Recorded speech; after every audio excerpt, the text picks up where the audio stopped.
Hello mga ka-powerbank, once again this is Teacher Jesse at sa video na to, ang pag-uusapan natin ay ang multiplication of whole numbers. This is Math 4 Quarter 1 Module 3 ng Davao City Division Self-Learning Materials or Modules. Pero bago yan, sa mga hindi pa nakapag-subscribe ng aking channel, huwag kalimutang mag-subscribe and click nyo din ang notification bell para lagi kayong updated sa aking mga math tutorial videos na i-upload kagaya nito. Okay, simulan na natin. Okay, so this is the lesson 1, multiplying numbers up to 3-digit numbers by up to 2-digit numbers without or with regrouping. So we have the part of our module is let us study activity. So this is a word problem. So problem analysis tayo. Due to global warming, 187 trees were planted in each of the 25 barangays in a certain municipality as a reforestation project. How many trees were planted altogether? So kung 4 steps according to Polya is to understand the problem, to make a plan, to carry out the plan or solve, and then to check our answer.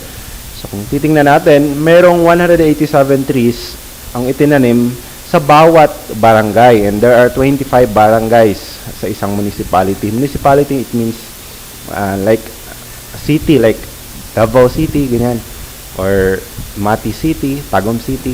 Yan ang isang municipality. Merong 25 barangays. So, if we are going to analyze it, it means kailangan nating i-multiply itong 187 sa 25 para makuha natin yung tamang sagot ng problem na to. So, how are we going to multiply numbers? So, I will be discussing now the steps in multiplying numbers.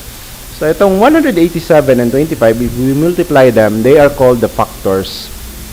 At ang factors, ang una nating isusulat, either 187 or 25, kahit alin sa kanila, ang unang isusulat ay yan ang tinatawag nating multiplicand.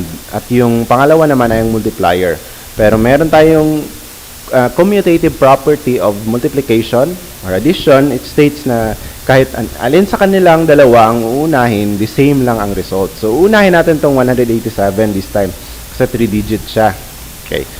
So, siya ang ating multiplicand, and then ang ating multiplier naman ay ang 25. Ayan. So, what are the steps? So, first is we are going to multiply this 5, which is the ones place of the multiplier, dito sa isa sa mga digits, starting with the ones place value. So, kagaya nito, 7 times 5 or 5 times 7 is equal to 35. Sulat natin ang 5, tapos ang 3 is regroup natin. Baga 30. Next is 8 times 5 is 40. Ayan.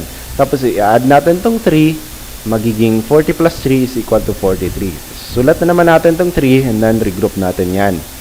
And then, dito na naman tayo. 1 times 5, ayan, is equal to 5 plus 4 is equal to 9. Sulat natin ang 9. It means 187 times 5 is equal to 935. Okay? Proceed tayo. Tapos tayo sa 5, which is the ones place. So, dito na naman tayo sa 2. Yan. 7 times 2, ganun pa rin ang process, is equal to 14. But this time, hindi natin itatapat dito sa 5, kundi dito natin itapat sa column rin ng 2, which is under this digit 3. Okay? So, mag-ingat. 4, tapos isulat natin ang 1 dito sa taas. Regroup. So, 8 times 2 is equal to 16 plus this 1 na regroup natin, which is 17. Sulat natin ang 7, and then the same process, regroup this 1. 1 times 2 is equal to 2, tapos i-add natin itong 1 is equal to 3. 2 plus 1 is 3, sulat natin ng 3. And this time, we are going to add this. So, since walang katapat yung 5, so parang may 0 dito, kumbaga. So, just bring it down. 5 plus 0 is equal to 5. 3 plus 4 is equal to 7, and then 9 plus 7 is equal to 16.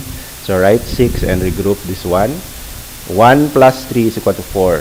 So, the answer is 4,675. Therefore, there were 4,675 trees planted. So, nasolve natin ang problem, and these are the steps. So, ito yung napakahalaga, especially when you are grade 4. So, ito yung first time siguro na gagamitin ninyo ang long multiplication method. Ang tawag dito is long multiplication method. Okay. So, next is, let us practice more activities. Bukan natin yung ilang items dito. Number 1, which is 133 times 22. So, paano ba yan? Sulat natin ng 123 times 22. Ayan. So, 2 times 3 or 3 times 2 is 6. 3 times 2 is 6 pa rin. And then, 2 times 1 is 2. Ayan. 2 times 3 is 6. 2 times 3 is 6. And 2 times 1 is equal to 2. The same lang. And then, you add. This is 6. 6 plus 6 is 12. Regroup 1. And then, 2 plus 6 is equal to 8. Plus 1 is 9. And then, bring down 2. So, the answer is 2,926, which is letter B. Another. Bukan natin ang number 2. We have 442 times 21. So, ganun pa rin. 2 times 1 is 2. 4 times 1 is 4. And 4 times 1 is 4. Next, 2 times 2 is 4. 4 times 2 is 8. And 4 times 2 is 8. And then we add. Bring down 2. 4 plus 4 is equal to 8. 4 plus 8 is equal to 12. Write 2 and regroup 10. Write 1. So, 8 plus 1 is equal to 9. Therefore, the answer is 9,282. So, the correct answer is letter C. Okay? Let us have another examples para mas ma-practice pa natin ang multiplication. Like, for example, 216 times 14. So, focus tayo sa mga may maraming regrouping. Like, for example, 6 times 4 is 24. So, regroup 2. 2 groups of 10. 1 times 4 is 4 plus 2 is 6. 2 times 4 is 8. Ayan. It means 216 times 4 is 864. And then 216 times 1, obviously, that is 216. Ayan lang. Ayan. And then, we add. So, this is 4. 6 plus 6 is 12. We group that 1. And then, 8 plus 1 is 9 plus 1 is 10. So, write 0 on the group. 2 plus 1 is 3. The answer is 3,024. Okay, so let's have another example. 524 times 11. So, madali lang to kasi times 1 lang. 524 is obviously, times 1 is equal to 524. Ayan. And then 524 yan. Okay, so we add 4, 2 times, plus 4 is 6. And 5 plus 2 is equal to 7. And bring down 5. Okay, so actually, there is a math trick in multiplying number by 11. So, subukan natin. Itong part na to. 524 times 11. Paano kukunin ang 5,764 kung halimbawa, bibigyan ka lang ng mga 10 seconds. Okay, or less. Subukan natin. Merong tricks. Sulat mo lang tong 524 in multiplying any number by 11. Ganito ang gagawin mo. Sulat mo tong 524. Nalagyan mo ng space dito sa every after digit. So, kumbaga sa gitna ng digit, mayroong mga spaces. So, ang gagawin natin sunod is, we are going to add this 2 plus 4. Ayan, 2 plus 4 is equal to 6. Ayan na. And then, 5 plus 2 is equal to 7. Tapos, yung dalawang outer digits, yung nasa labas, yung 4, sulat natin, tsaka yung 5, isusulat rin natin sa labas. Kumbaga, naging ganito, 5,764. So, wala na yung 2. Yung sa outer lang, yung 5 tsaka 4, ayan, 5 and 4, and then, 2 plus 4 is equal to 6, and 5 plus 2 is equal to 7.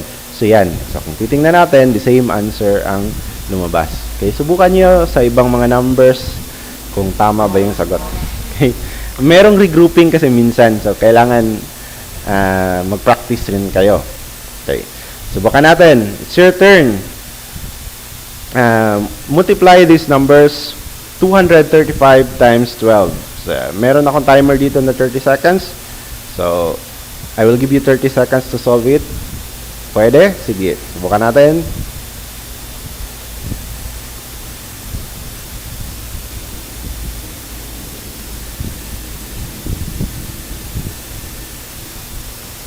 Kung hindi nyo natapos within 30 seconds, pwede nyo pause ang video.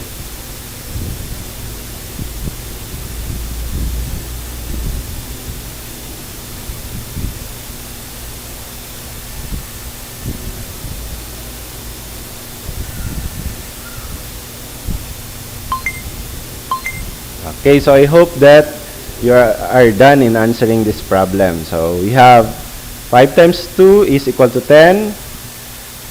Write 0, regroup this 1 group of 10. 3 times 2 is 6 plus 1 is 7. 2 times 2 is 4.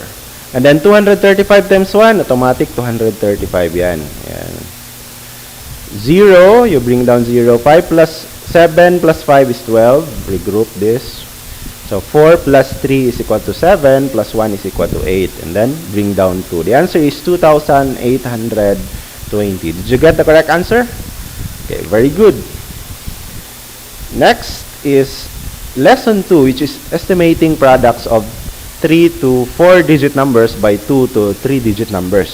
So, ano yung kaibahan ng actual multiplication or getting the actual product sa estimating product? So, when we say estimating products, estimate lang. So, kailangan natin i-apply yung previous lesson natin, which is the rounding off.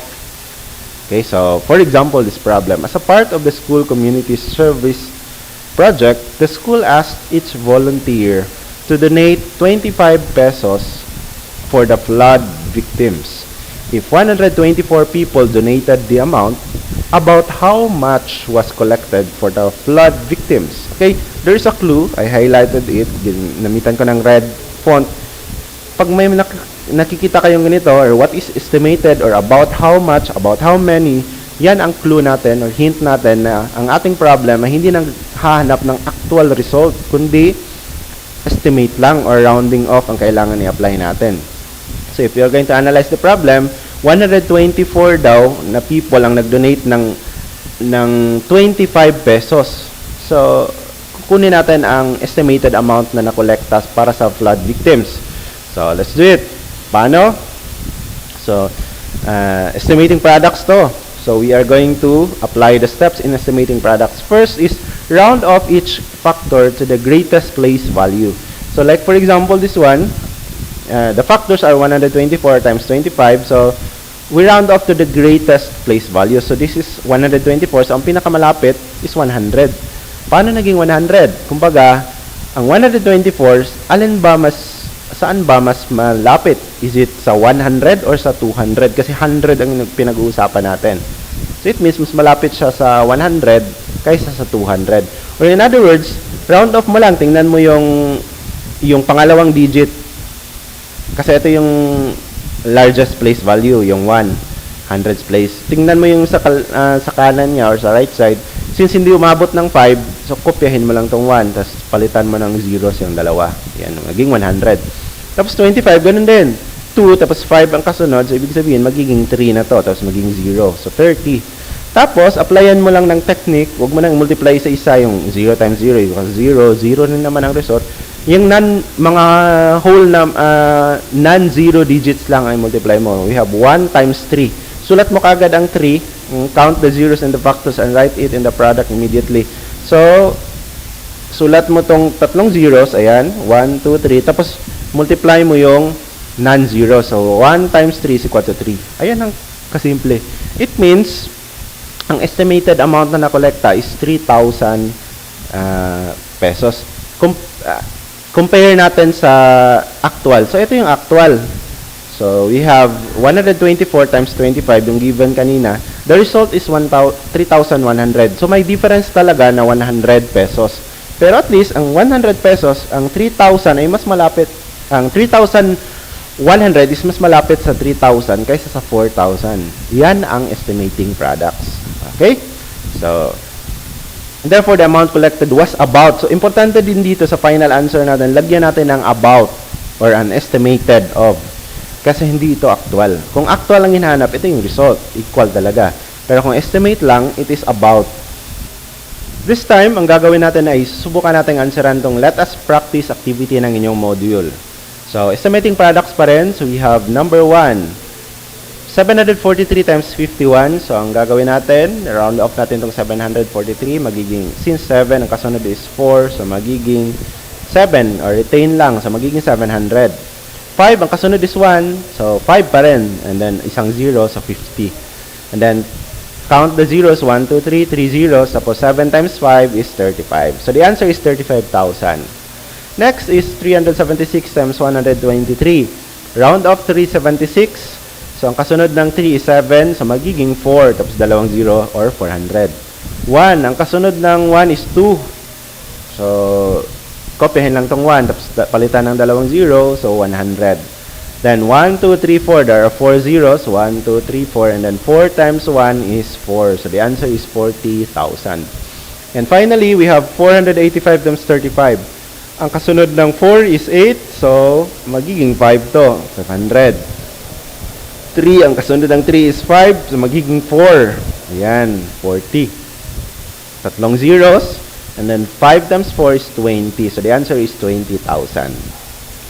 Okay, so this time, it's your turn. Bibigyan ko kayo ng 30 seconds at magbibigay ako ng tatlong problems na i-estimate ninyong products. Okay, estimating products pa rin. I will give you 30 seconds. Try to do it. Okay, timer starts now.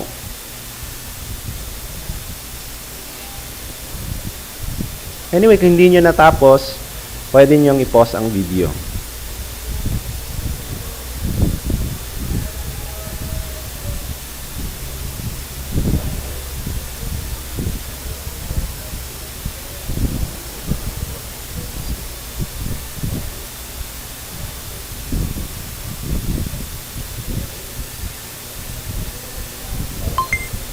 Okay, time's up. Subukan natin. Check natin ang answers ninyo. So, 726, 7, ang kasunod is 2, so magiging 700. 8, ang kasunod is 7, so magiging 9, 90. Tatlong zeros, tapos 7 times 9 is 63. Ayan, so the answer is 63,000. I hope that you got the correct answer. Next, 496, 4, ang kasunod is 9, so magiging 500 to. 2, ang kasunod is 1, magiging 20. So, yan, no. Tatlong zeros, and then 5 times 2 is 10. And finally, 618, ang kasunod ng 6 is 1, so 6 pa rin. Tapos dalawang zeros. 6, ang kasunod is 4, so magiging 6 pa rin to, and then kasunod is 1 0. Tatlong zeros, 6 times 6 is 36, so the answer is 36,000. Did you get the correct answers?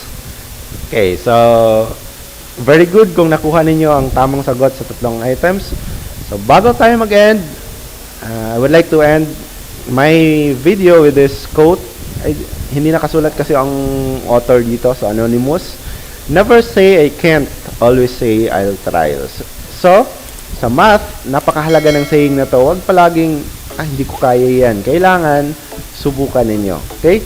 So, hanggang sa muli, and thank you very much for watching. See you next time.